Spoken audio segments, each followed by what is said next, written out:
we have in Jesus.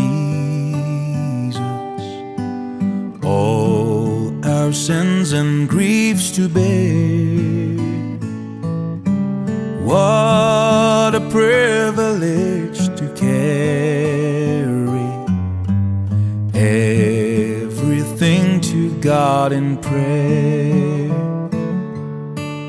Oh, what peace we often forfeit.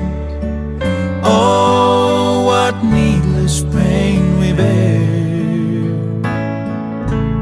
All because we do not care.